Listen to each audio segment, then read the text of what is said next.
Assalamualaikum warahmatullahi wabarakatuh. Para siswa, dinten menika kita badhe nyinaoni nembang pangkur, nggih. Monggo nembang sesarengan.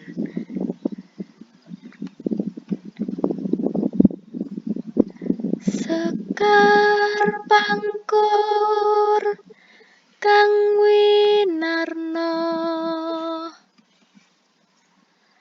lelabuhan kang kanggo wong ngawurip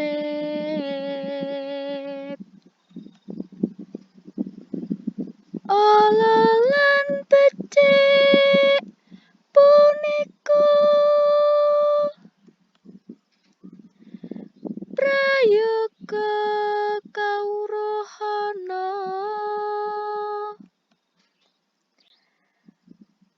adat waton punika dipun kadulu